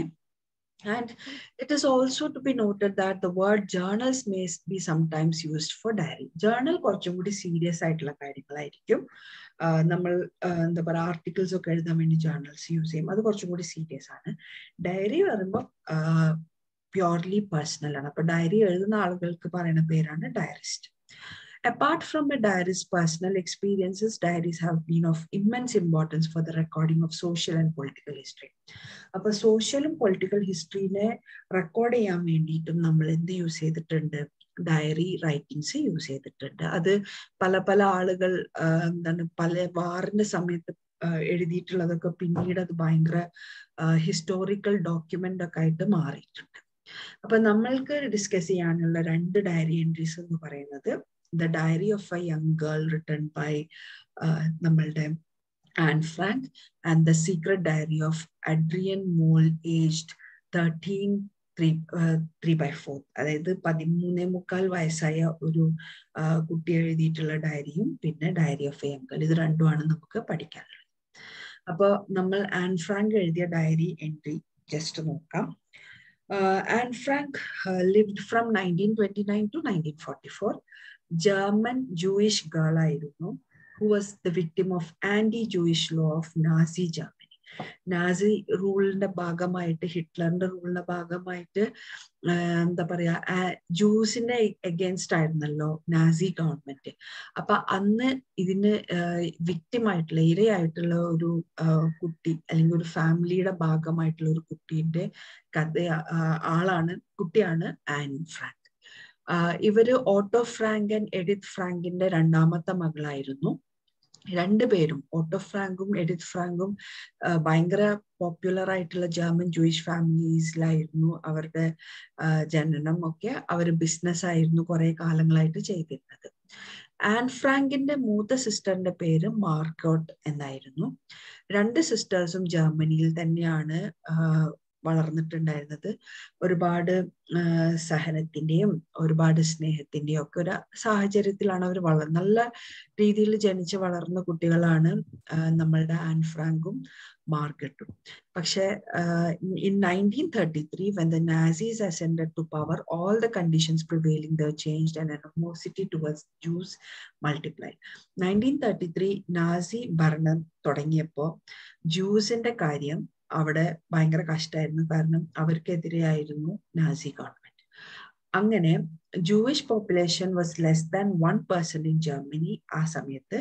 But they were blamed for the social, economic and political hardships escalating in the country. പക്ഷെ ആ നാട്ടിലുണ്ടാവുന്ന, ജർമ്മനിയിൽ ഉണ്ടാവുന്ന സോഷ്യൽ ആൻഡ് എക്കണോമിക് പൊളിറ്റിക്കൽ പ്രോബ്ലത്തിനൊക്കെ കാരണക്കാരായിട്ട് ആരെയാണ് ചിത്രീകരിച്ചിരുന്നത്? ജൂസിനെ ആയിരുന്നു. പക്ഷെ അവിടുത്തെ മൊത്തം പോപ്പുലേഷന്, ജനതയെ എടുത്തു കഴിഞ്ഞാൽ അവിടുത്തെ 1% ആളുകൾ മാത്രമാണ് ആര്? ജൂസ്.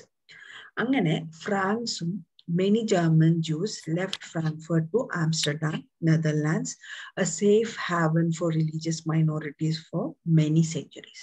അങ്ങനെ ഇങ്ങനെ കൂടുതൽ പ്രശ്നങ്ങളായപ്പോൾ ഇവരെന്ത് ചെയ്തു? ഫ്രാങ്ക്ഫർട്ടിൽ നിന്ന് ആംസ്റ്റർഡാമിലേക്ക് പോയി. കാരണം അവർക്ക് ഈ മൈനോറിറ്റീസിന് ജീവിക്കാൻ കുറച്ചും കൂടി നല്ല സ്ഥലം ഇതാണെന്ന് വിചാരിച്ച് അവർ അവിടെ വിട്ടിട്ട് പോയി.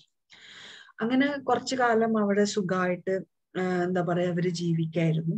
ആ സമയത്ത് മെയ് 1940s എന്ത് ചെയ്തു? ജർമ്മൻസ് നെതർലാൻഡിനെ ഇൻവേഡ് ചെയ്തു. അങ്ങനെ വീണ്ടും ഈ ഫ്രാങ്ക്സ് എന്ന് പറയുന്ന നമ്മളുടെ ആൻ ഫ്രാങ്കിന്റെ ഫാമിലി വീണ്ടും നാസി റൂളിന്റെ അണ്ടറിൽ വന്നു. അങ്ങനെ അവിടുത്തെ സാഹചര്യങ്ങൾ വളരെ മോശമായപ്പം എന്ത് ചെയ്തു? Frank family went into hiding. അങ്ങനെ അവര് ഒരു സ്ഥലമുണ്ടായിരുന്നു, 263 പ്രിൻസെൻഗ്രാച്ച് എന്ന് പറയുന്ന ആംസ്റ്റർഡാമിൽ ഒരു സ്ഥലമുണ്ട്. അവിടെ annex of rooms above Otto Frank's office, Otto ഫ്രാങ്കിന്റെ ഓഫീസിന് മേളിൽ ഒരു മുറി ഉണ്ടായിരുന്നു. അവിടെ അവര് ഒളിച്ചു താമസിക്കാൻ തുടങ്ങി. ആ ഒളിച്ചു താമസിക്കുന്ന സ്ഥലത്തിന് ആനി വിളിച്ചിരുന്ന പേരാണ് സീക്രട്ട് അനക്സ് എന്ന്. അവിടെ 2 വർഷത്തോളം അവര് ജീവിച്ചിട്ടുണ്ടെന്നാണ് പറയുന്നത്. അങ്ങനെ അവസാനം 1944 ആരോ ഒറ്റുകൊടുത്ത് അവരെ കണ്ടുപിടിച്ചു. അങ്ങനെ നാസി പോലീസ് അവരെ അറസ്റ്റ് ചെയ്തു. ഗെസ്റ്റപ്പോ എന്ന് പറയുന്ന എന്താ പറയുക, ജർമ്മൻ സീക്രട്ട് സ്റ്റേറ്റ് പോലീസ് ആണ് ഇവരെ അറസ്റ്റ് ചെയ്യുന്നത് on 4th August 1944. ഈ വർഷങ്ങളൊക്കെ പറ്റുമെങ്കിൽ ഓർത്ത് വെക്കാട്ടോ. അങ്ങനെ ഇവരെ അറസ്റ്റ് ചെയ്യുന്നത് 1944 അതുവരെ അവര് 2 വർഷത്തോളം അവിടെ സുഖമായിട്ട് ജീവിക്കുന്നുണ്ടായിരുന്നു. അപ്പം ഇതാണ് ബാക്ക്ഗ്രൗണ്ടിലെ സാഹചര്യം. ഇനി ഈ ഡയറിയുടെ കാര്യം പറയുകയാണെങ്കിൽ, she kept a diary from June 12, 1942 to August 1, 1944. അവർ പിടിക്കപ്പെടുന്നതിന്റെ തൊട്ട് മുന്നേ വരെ ആൻ ഫ്രാങ്ക് ഡയറി എഴുതിയിട്ടുണ്ട്, 1942 മുതൽ 1944 വരെ. ആദ്യം ആൾക്ക് സ്വന്തമായിട്ടാണ് ഡയറി എഴുതിയിരുന്നത്. ഒരു ദിവസം 1944 ഗെറിറ്റ് ബോൾക്കെസ്റ്റെയിൻ എന്ന് പറയുന്ന A member of Dutch government in exile announced in a radio broadcast from London that after the war he was planning to draw together an eyewitness account of the suffering of the Dutch people under the German regime. ഇങ്ങനെ ഒരു news കേട്ടു. ഇത് പബ്ലിക്കിനാണ്, ആള് ഈ റേഡിയോയിലാണ് ഈ news കേൾക്കുന്നത്. അതായത് വാറിൽ ഉണ്ടാവുന്ന എക്സ്പീരിയൻസിനെ കുറിച്ചിട്ടൊക്കെ എഴുതുന്ന ആളുകൾ ഉണ്ടെങ്കിൽ അതിനൊക്കെ യുദ്ധം കഴിഞ്ഞതിന് ശേഷം ഡച്ച് പീപ്പിളിനെ കുറിച്ചുള്ള കാര്യങ്ങൾ, അവരനുഭവിച്ച കാര്യങ്ങളൊക്കെ പുറത്തേക്ക് കൊണ്ടുവരും എന്നൊക്കെയാണ് അതിൽ അനൗൺസ് ചെയ്തത്. അപ്പൊ ആൻക്ക് ഈ സ്പീച്ച് ഭയങ്കര ഇംപ്രഷൻ ഉണ്ടാക്കി. And she decided to publish a book based on her diary once the war ended. അപ്പൊ ആൻ ഫ്രാങ്കിന്റെ പ്ലാൻ എന്തായിരുന്നു എന്ന് വെച്ചാല്, വാറൊക്കെ കഴിഞ്ഞതിന് ശേഷം ഈ ഡയറി ഒരു ബുക്ക് രൂപേണ എഴുതി പബ്ലിഷ് ചെയ്യണമെന്നായിരുന്നു. അങ്ങനെ she started to rewrite and edit her diary. ആ ഡയറിക്ക് അവർ വിളിച്ചിരുന്ന പേര് വേർഷൻ ബി എന്നായിരുന്നു. അങ്ങനെ ആ ഡയറിയിലെ ലാസ്റ്റ് ഡേറ്റ് എന്ന് പറഞ്ഞാൽ August 1, 1944 ആണ്. On August 4, 1944, 8 people hiding in secret annex were arrested. അപ്പം ഇതാണ് ആള് ഡയറി എഴുതാനുള്ള സാഹചര്യം. അങ്ങനെ മാസ് അറ്റാക്ക് ഉണ്ടായതിന് ശേഷം Miep, Gies and Bep Voskuijl, 2 secretaries working in the building found Annie's diary scattered all over the floor. അങ്ങനെ ഇവരെ അറസ്റ്റ് ചെയ്ത് കൊണ്ടുപോയതിന് ശേഷം 2 ആളുകളുണ്ട്, മേപ്പ്, ഗീസും ബെപ്പും. ഇവര് 2 ആണ് ആനിന്റെ ഡയറി അവിടെ ചിതറിക്കിടക്കുന്നത് കാണുന്നത്. അപ്പൊ അവസാനം എന്താ ഉണ്ടായെന്ന് വെച്ചാല്, ആനി മരിച്ചു എന്ന് അറിഞ്ഞപ്പോൾ ഈ ഡയറി ആന്റെ ഫാദറിന് കൈമാറാണ്, ഓട്ടോ ഫ്രാങ്കിന് കൈമാറാണ്. അങ്ങനെ ഒരുപാട് വർഷങ്ങൾക്ക് ഒരുപാട് ആലോചിച്ചതിന് ശേഷമാണ് 1947 ഓട്ടോ ഫ്രാങ്ക് മകളുടെ ആഗ്രഹം നടപ്പിലാക്കാൻ വേണ്ടിയിട്ട് എന്ത് ചെയ്യുന്നത്, എന്താ പറയാ, ഈ ഡയറി എൻട്രി പബ്ലിഷ് ചെയ്യുന്നത്. അത് ആദ്യമായിട്ട് പബ്ലിഷ് ചെയ്യുന്നത് 1947 അങ്ങനെ ഓട്ടോ ഫ്രാങ്ക് പല anti flattering passages about his wife and other residents of the secret annex അങ്ങനത്തതൊക്കെ ഒമിറ്റ് ചെയ്തിട്ടുണ്ട്, ഡിലീറ്റ് ചെയ്ത് കളഞ്ഞിട്ടുണ്ട്. അവർക്ക് അവരോടുള്ള ബഹുമാനം കൊണ്ട് ഭാര്യനെ കുറിച്ച് പറയുന്നതും വേറെയുള്ള ആളുകളെ കുറിച്ച് പറയുന്നതൊക്കെ ഡിലീറ്റ് ചെയ്ത് കളഞ്ഞിട്ടുണ്ട്. ഫാദർ ഡിലീറ്റ് ചെയ്ത് കഴിഞ്ഞു. ഫാദർ ഇത് പബ്ലിഷ് ചെയ്യുന്നതിന്റെ മുന്നേ പല എന്താ പറയാ ആന്റി ഫ്ലാറ്ററിംഗ് ആയിട്ടുള്ള പാസേജസ്, അതായത് ഇവരെ ഒരുപാട് ഫാമിലി റിലേറ്റഡ് ആയിട്ടുള്ള പൊക്കി പറയാത്ത വളരെ മോശമായിട്ടുള്ള കാര്യങ്ങളൊക്കെ ഉണ്ടാവില്ലേ, അതൊക്കെ ഡിലീറ്റ് ചെയ്ത് കളഞ്ഞിട്ടുണ്ട്. കാരണം അവരോടുള്ള ബഹുമാനം, മരിച്ച ആളുകളോടുള്ള ബഹുമാനം കൊണ്ട്. അങ്ങനെ ആ സമയത്ത് ഡയറി എഴുതുന്ന സമയത്ത് നമ്മളുടെ ആൻ ഫ്രാങ്കിന് 13 വയസ്സേ ഉള്ളൂ. പക്ഷെ എന്താണ് 15ാമത്തെ വയസ്സിലാണല്ലോ ആള് ഇത് നിർത്തുന്നത്. അപ്പോ she wrote without reserve about Har likes and dislike. അതായത് ഒരു എന്താണ് ചെറിയ കുട്ടിയുടെ എല്ലാ നിഷ്കളങ്കമായിട്ടുള്ള കാര്യങ്ങൾ നമുക്ക് ആ ഡയറി വായിക്കുമ്പോൾ കിട്ടും. കാരണം അതിൽ അവര് തുറന്നടിച്ചിട്ടാണ് ആള് എഴുതുന്നത്. പക്ഷെ ഈ ഡയറിക്ക് ഒരു പ്രത്യേകത ഉണ്ട്. ഈ ഡയറി എഴുതുന്നത് ആൻ ഫ്രാങ്ക് കിറ്റി എന്ന് പറയുന്ന ഒരു ഫ്രണ്ടിന് എഴുതുന്ന പോലെയാണ് എഴുതിയിട്ടുള്ളത്. ഡിയർ കിറ്റി എന്ന് പറഞ്ഞിട്ടാണ് ഡയറി സ്റ്റാർട്ട് ചെയ്യുന്നത്. എഴുതുമ്പോൾ ആദ്യം ഡിയർ കിറ്റി എന്ന് പറഞ്ഞിട്ടാണ് ഡേറ്റും ഉണ്ടാവും, ഡിയർ കിറ്റി എന്നുണ്ടാവും, എന്നിട്ടാണ് അവർ കാര്യങ്ങൾ എഴുതുന്നത്. ഈ ഡയറി എങ്ങനെയാണ്? Red and white checkered book that she received as gift on her 13th birthday. 13ാമത്തെ വയസ്സിൽ അവർക്ക് റെഡും വൈറ്റും ആയിട്ടുള്ള ഇങ്ങനെ ചെക്കായിട്ടുള്ള ഒരു ബുക്ക് ഉണ്ട്. ആ ബുക്കിലാണ് ആള് എഴുതുന്നത്. 13ാമത്തെ വയസ്സിൽ ബർത്ത്ഡേ ഗിഫ്റ്റ് ആയിട്ട് കിട്ടിയ ബുക്കാണ്. അപ്പം ഇതിലാണ് ആൾ എഴുതിയിട്ടുള്ളത്. ഇനി നമുക്ക് പഠിക്കാനുള്ളത് കുറെ ഡയറി എൻട്രീസ് ഉണ്ട്. അതില് 2 ഡയറി എൻട്രി മാത്രമേ നമുക്ക് പഠിക്കാനുള്ളൂ. ഒന്ന്, first one was on 22nd May 1944. അപ്പൊ ഈ ഡയറി എൻട്രിയിൽ ആള് നമ്മൾ പറഞ്ഞ പോലെ ഫിക്ടീഷ്യസ് ആയിട്ടുള്ള ഫ്രണ്ട് കിറ്റീനെ അഡ്രസ് ചെയ്തുകൊണ്ടാണ് ഇത് എഴുതിയിട്ടുള്ളത്. And she expresses her concern for her fellow Jewish community. She explains the terror that was being spread due to antisemitism. Antisemitism എന്ന് പറഞ്ഞാൽ ഹേറ്റഡ് ഓഫ് ജൂസിനോടുള്ള വെറുപ്പ് സ്പ്രെഡ് ചെയ്യുന്നതിനെ കുറിച്ച് കൺസേൺഡ് ആയിട്ടാണ് ആര് ഈ മെയ് 1944 എഴുതുന്നത്. ആൻഡ് അവർ പറയുന്നത് എന്താന്ന് വെച്ചാൽ Christians blamed them for the terrible punishments and a dreadful fate faced by them. അപ്പൊ ക്രിസ്ത്യൻസ് ജൂസിനെയാണ് കുറ്റപ്പെടുത്തുന്നത്. അതായത് ക്രിസ്ത്യൻസിന് ത്രെട്ടായിട്ടാണ് ജൂസ് ഉണ്ടായിരുന്നത്. അവരുടെ വെറുപ്പിന്റെ ഭാഗമായിട്ട് കുറ്റപ്പെടുത്തിയിരുന്നത് ജൂസിനെയാണ്. അതുകൊണ്ടാണ് ജൂസിന്റെ ലൈഫ് ഇത്രയും മോശമായി മാറിയത് എന്നൊക്കെയാണ് ആള് ഇതിൽ പറയുന്നത്. She also stresses that one must look at these matters from both the sides. 2 സൈഡിൽ നിന്നും ഈ കാര്യങ്ങളെ കാണണമെന്നും ആര് പറയുന്നുണ്ട്? ആൻ ഫ്രാങ്ക് പറയുന്നുണ്ട്. അപ്പോ ആൻ ഫ്രാങ്ക് ആകെ കൺഫ്യൂഷനിലാണ്. ആരെയാണ് എന്താ പറയാ നോക്കേണ്ടത്? ക്രിസ്ത്യൻസിനെയാണോ ആറ്റിറ്റ്യൂഡാണോ നോക്കേണ്ടത്, അതോ ജൂസിന്റെ ആറ്റിറ്റ്യൂഡാണോ നോക്കേണ്ടത്? ആരാണ് സഫർ ചെയ്യുന്നത്? ജ്യൂസ് ആണ് സഫർ ചെയ്യുന്നത്. അപ്പൊ ആരുടെ ആറ്റിറ്റ്യൂഡ് കൊണ്ടാണ് ഇങ്ങനെ ഉണ്ടാവുന്നതൊക്കെ ഭയങ്കര കൺഫ്യൂഷനാണ് അവർക്ക്, ആൻ ഫ്രാങ്കിനും. പിന്നെ ആളും ഒരു ടീനേജ് പ്രായത്തിലുള്ള ഒരു കുട്ടിയുമാണ്. അപ്പൊ അതുകൊണ്ട് അവർക്കും ഒരു ക്ലിയർ കട്ട് ഐഡിയ എല്ലാത്തിനെ കുറിച്ച് ഉണ്ടാവണമെന്നും ഇല്ലല്ലോ. പക്ഷെ ഭയങ്കര മെച്ചുവേർഡ് ആയിട്ടുള്ള റൈറ്റിംഗ് ആണ് ആൻ ഫ്രാങ്കിന്റെ writing. She feels that one day their silence will be broken. അപ്പൊ ആൾക്ക് തന്നെ തോന്നുകയാണ് ഒരു ദിവസം ഈ സൈലൻസ് എല്ലാം ബ്രേക്ക് ചെയ്ത് പുറത്ത് സംസാരിക്കേണ്ടി വരും. അങ്ങനെ ഹിറ്റ്ലർ വന്നതിന് ശേഷം German Jews who emigrated to Holland and Poland were not allowed to return to നെതർലാൻഡിലേക്ക് തിരിച്ചു വരാൻ സമ്മതിക്കുന്നുണ്ടായിരുന്നില്ല ഹിറ്റ്ലർ വന്നതിന് ശേഷം. So again she is in dilemma whether all of them are fighting together for freedom, truth and right, or whether Jews once again would become birthless. അപ്പം ആള് ആകെ confused ആണ്. ജൂസ് ശരിക്കും അവരുടെ റൈറ്റിന് വേണ്ടി ഫൈറ്റ് ചെയ്യുന്നുണ്ടോ, അതോ വീണ്ടും അവര് ഒന്നുമല്ലാതായി മാറൂ എന്നുള്ള സംശയം ആർക്കുണ്ട്?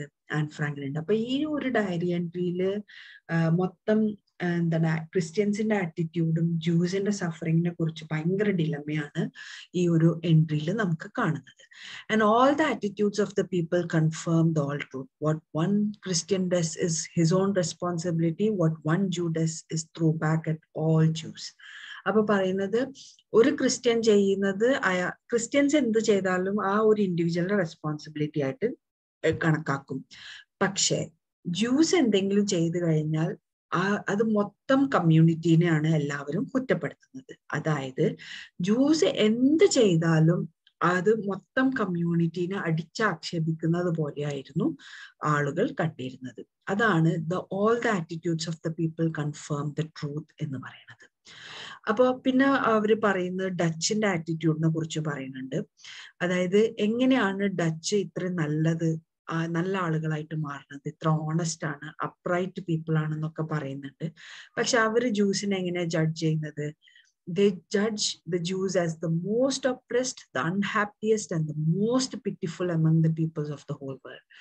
ഡച്ചുകളെ ഭയങ്കര നല്ല ആളുകളായിട്ടും ഓണസ്റ്റ് ആയിട്ടുള്ളതും സ്ട്രെയിറ്റ് ഫോർവേഡ് ആയിട്ടുള്ള ആളുകളൊക്കെ ആയിട്ടാണ് കണക്കാക്കുന്നത്. പക്ഷെ അവര് ജ്യൂസിനെ എങ്ങനെയാണ് ജഡ്ജ് ചെയ്യുന്നത്? ഏറ്റവും അടിച്ചമർത്തപ്പെട്ട, ഏറ്റവും ദുഃഖത്തിൽ ജീവിക്കുന്ന, ഏറ്റവും മോശം കണ്ടീഷനിൽ ജീവിക്കുന്ന ഒരു കൂട്ടം ആളുകൾ മൊത്തം ലോകത്ത്, അങ്ങനെയാണ് അവരും ഇവരെ മനസ്സിലാക്കുന്നത്. അപ്പോ അവര് പറയുന്നത് എന്താന്ന് വെച്ചാല്, ആൻ ഫ്രാങ്കിന്റെ ഒരു പ്രതീക്ഷ എന്താന്ന് വെച്ചാൽ, someday this hatred of the Jews will end and that the Dutch will be considerate and noble towards them. അപ്പൊ അവർ ആഗ്രഹിക്കുന്നത് എന്താണ്, ഒരു ദിവസം ഇവരോടുള്ള വെറുപ്പ് മാറി ഡച്ച് ഇവരെ അംഗീകരിക്കുമല്ലോ എന്നുള്ള ഒരു പ്രതീക്ഷയാണ് ആർക്കുള്ളത്, ആൻ ഫ്രാങ്ക്. പക്ഷെ അതേസമയം അപ്പുറത്തെ സൈഡില് ഇവരുടെ സിറ്റുവേഷൻ വളരെ മോശമായിട്ട് മാറുന്നു. അങ്ങനെ അവര് ഹോളണ്ടിലേക്ക് പോകണം എന്നൊക്കെ പറയുന്നു. Similarly, the Franks also will have to leave that beautiful country. അപ്പൊ ജൂസ് ഇങ്ങനെ പല സ്ഥലത്തേക്കും ഇവരെ നെതർലാൻഡിൽ നിന്നും ഓടിച്ചു, അതേപോലെ ഹോളണ്ടിൽ നിന്നും ഓടിക്കും എന്ന് ഇവർക്ക് അറിയാൻ തുടങ്ങുന്നു. അപ്പൊ ആള് അതിനെ പറ്റിയിട്ടും കൺസേൺഡ് ആവുന്നുണ്ട്. അങ്ങനെ അവസാനം she shows her love for Holland and she wishes it would become her fatherland and continues with that hope. In this, she expresses her agony of not having a land of their own. അങ്ങനെ അവസാനം ആള് ഹോളണ്ടിനോടുള്ള അവളുടെ ഇഷ്ടവും അവളുടെ ഫാദറിന്റെ ലാൻഡായിട്ട് അതിനെ കാണാൻ പറ്റും എന്ന് ആഗ്രഹിച്ചുകൊണ്ടും ആ ഒരു പ്രതീക്ഷയോടെ അവർ ജീവിക്കുന്നുണ്ട്. പിന്നെ അവസാനം അവരുടെ പെയിനും എക്സ്പ്രസ് ചെയ്യുന്നുണ്ട്, for not having a land of their. ഇവരൊരു മൈനോറിറ്റി, ജൂസ് ഒരു മൈനോറിറ്റി ആയതുകൊണ്ട് അവർക്ക് സ്വന്തമായിട്ടുള്ള ഒരു സ്ഥലമില്ലല്ലോ എന്ന് ആലോചിച്ചിട്ട് വിഷമിക്കുന്നു ഉണ്ട്. അപ്പം അതോടെ ആ ഫസ്റ്റ് എൻട്രി നിർത്തുന്നു. പിന്നെ സെക്കൻഡ് എൻട്രി നമുക്ക് പഠിക്കാനുള്ളത് 25th May 1944 ആദ്യത്തെ entry 24th May 1944, പിന്നത്തത് 25th May 1944 എൻട്രിയാണ്. 2 ദിവസത്തിന് ശേഷം ഉണ്ടായ കാര്യങ്ങളാണ് പറയുന്നത്. 2 days later she began the diary afresh. Later she narrates of the incident where the vegetable man was picked up for helping 2 Jews to hide in his house. ഇനി ഓരോ diary എൻട്രിയിൽ ഓരോ കാര്യങ്ങളാണ് അവർ പറയുന്നത്. ഇതിൽ അവർ പറയുന്നത് ഒരു ഫ്രഷ് ആയിട്ടാണ് സംസാരിക്കുന്നത്, എഴുതുന്നത്. ഇതിലും ഡിയർ കിറ്റി എന്ന് പറഞ്ഞ് അഡ്രസ് ചെയ്തിട്ടാണ് ഇത് എഴുതുന്നത്. അപ്പോൾ ഒരു വെജിറ്റബിൾ മാന്, പച്ചക്കറിയൊക്കെ വിൽക്കുന്ന ഒരു ആള് 2 ജ്യൂസിനെ അയാളുടെ വീട്ടിൽ ഒളിക്കാൻ വേണ്ടി സമ്മതിച്ചു. അത് കാരണം അയാളെ എന്താ പറയാ, ഈ നാസി ഗവൺമെന്റ് പിടിച്ച് പീഡിപ്പിക്കുന്നുണ്ട്, ആൻഡ് ജ്യൂസിനെയും അവർ ഉപദ്രവിക്കുന്നുണ്ട്. അപ്പം ഈ ഒരു 25th ഡയറി എൻട്രിയിൽ ആനി എക്സ്പ്ലെയിൻ ചെയ്യുന്നത് അവരുടെ സൊസൈറ്റിയിലുള്ള ആളുകളുടെ വളരെ മോശമായിട്ടുള്ള അവസ്ഥയാണ്. ആൻഡ് അവർ പറയുന്നത് ഈ ലോകത്തിനെ തന്നെ തകിടം മറിച്ചിട്ടുണ്ട്. People with noble status in the society are sent to concentration camps, prisons and lonely cells. നല്ല നിലയിൽ ജീവിക്കുന്ന ആളുകളെല്ലാം ഇവിടെ കോൺസെൻട്രേഷൻ ക്യാമ്പിലും ജയിലിലും ഒക്കെയാണ് അടയ്ക്കുന്നത്. Also other people who are young and old, rich and poor, എല്ലാ തരത്തിലുള്ള ആളുകളെയും ഇവര് ഉപദ്രവിച്ച് എവിടെ കൊണ്ടാക്കുന്നുണ്ട്, കോൺസെൻട്രേഷൻ ക്യാമ്പിൽ. People reach this trap through black market by helping other Jews or people with having not gone underground. അതായത് പല നല്ല മനുഷ്യന്മാരും ഈ കോൺസെൻട്രേഷൻ ക്യാമ്പിലൊക്കെ എത്തുന്നത് എന്തുകൊണ്ടാണ്, അവർ ഒന്നില്ലെങ്കിൽ അവർ ജ്യൂസിനെ ഹെൽപ്പ് ചെയ്തിട്ടുണ്ടാവും, അല്ലെങ്കിൽ നല്ല ചിന്ത കൊണ്ട് ജീവിക്കുന്ന ആളുകളായിരിക്കും. Anyone who was not a member of NSP, National Socialist German Workers Party എന്നാണ് NSPയുടെ ഫുൾ ഫോം, അതില് മെമ്പർ അല്ലാത്ത ആളുകളെ ഒക്കെ എന്താണ് ഇവര് കോൺസെൻട്രേഷൻ ക്യാമ്പിലും പ്രിസണിലും ലോൺലി സെന്റിലും ഒക്കെ കൊണ്ടു നടക്കും. അവരുടെ ഒക്കെ വിധി എന്ന് പറയുന്നത് ആർക്കും അറിയില്ല, അത്രയും മോശമായിട്ടുള്ള അവസ്ഥയായിരുന്നു. She also mentions about the atrocities caused against the Jews. The loss of the man and the condition of girls are miserable. അപ്പം എന്താണ്, ഓരോ ജൂയിഷ് കമ്മ്യൂണിറ്റിയിൽ പെടുന്ന ആളുകളുടെ അവസ്ഥ നമ്മളുടെ ആൻ ഫ്രാങ്ക് ഡയറിയിൽ അവതരിപ്പിക്കുന്നുണ്ട്. അപ്പൊ ഇതിനെല്ലാം സോൾവ് ചെയ്യാനുള്ള ഒരൊറ്റ വഴി എന്ന് പറയുന്നത് ഭക്ഷണം കുറച്ച് കഴിക്കാം.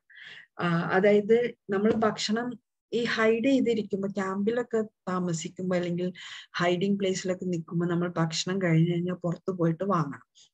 അപ്പൊ അതിനെ ആരെങ്കിലും ഇവരെ സഹായിച്ചു കഴിഞ്ഞാൽ ആ സഹായിക്കുന്ന ആളിനെയും ഇവർ ഉപദ്രവിക്കും, ജ്യൂസിനെയും ഇവർ ഉപദ്രവിക്കും. അപ്പൊ ഇതിനുള്ള ഒരൊറ്റ സൊല്യൂഷൻ ആയിട്ട് നമ്മളുടെ ആൻ ഫ്രാങ്ക് പറയുന്നത് എന്താണ്, ബ്രേക്ക്ഫാസ്റ്റ് കഴിക്കുന്നത് അല്ലെങ്കിൽ ഫുഡ് കട്ട് ചെയ്യാം. One way is to cut out breakfast altogether and have porridge and bread for lunch and to have fried potatoes for supper. കഞ്ഞി കുടിക്കുക, ബ്രെഡ് കഴിക്കുക, ഇതെല്ലാം ലഞ്ചിന് കഴിക്കുക, രാവിലെ ബ്രേക്ക്ഫാസ്റ്റ് കഴിക്കാതിരിക്കുക, പിന്നെ രാത്രി ഫ്രൈഡ് പൊട്ടേറ്റോസ് കഴിക്കുക. അതാണ് ആകെയുള്ള സൊല്യൂഷൻ. പിന്നെ അവർ പറയുന്നത് വേറൊരു ആൾട്ടർനേറ്റീവ് എന്ന് പറയുന്നത് കുറച്ച് വെജിറ്റബിൾ കഴിക്കുക, or lettuce only once or twice per week, 1-2 തവണ ആഴ്ചയിൽ കഴിക്കുക. ഇതാണ് ഭക്ഷണം കുറയ്ക്കുക എന്നുള്ളതാണ് ഒരു വഴി. സോ ദാറ്റ് പുറത്തേക്ക് ഇത് അന്വേഷിച്ച് പോകേണ്ട ആവശ്യം വരുന്നില്ലല്ലോ. She also states that it is better to remain hungry than being discovered by them. അവർ കണ്ടുപിടിക്കുന്നതിനേക്കാൾ ഏറ്റവും നല്ല എന്താണ്, നമ്മൾ വിശന്ന് മരിക്കുന്നതാണ് നല്ലത്. On the whole, this diary entry gives an insight into the plight of the Jews under the Nazi Germany. Nazi ജർമ്മനിയുടെ അണ്ടറിൽ ജീവിക്കുന്ന ആളുകളുടെ അവസ്ഥയാണ് നമ്മളുടെ ആൻ ഫ്രാങ്കിന്റെ ഡയറിയിലൂടെ അവതരിപ്പിക്കുന്നത്. ഞാൻ ജസ്റ്റ് ഇവരെ എഴുതിയ ഒരു സ്റ്റൈല് കാണിക്കാൻ വേണ്ടി ഒരു ഇച്ചിരി വായിച്ചു തരാം. Monday 22 May 1944, Dear Kitty എന്ന് പറഞ്ഞിട്ടാണ് ഇത് സ്റ്റാർട്ട് ചെയ്യുന്നത്. To our great horror and regret, we hear that the attitude of a great many people towards us Jews has changed. We hear that there is anti-Semitism now in circles that never thought of it before. This news has affected us all very, very deeply. The cause of this hatred of the Jews is understandable, even human sometimes, but not good.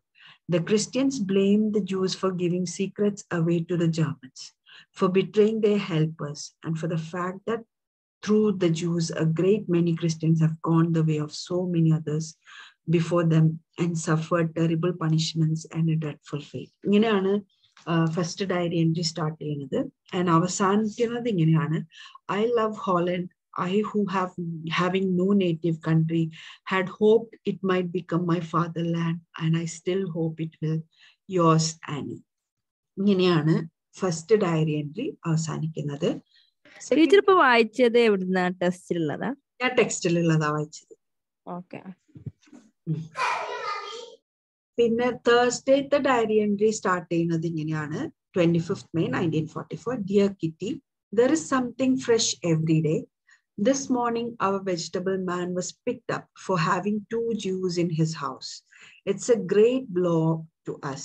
Not only that, those Jews are balancing on the edge of an abyss, but it's terrible for the man himself.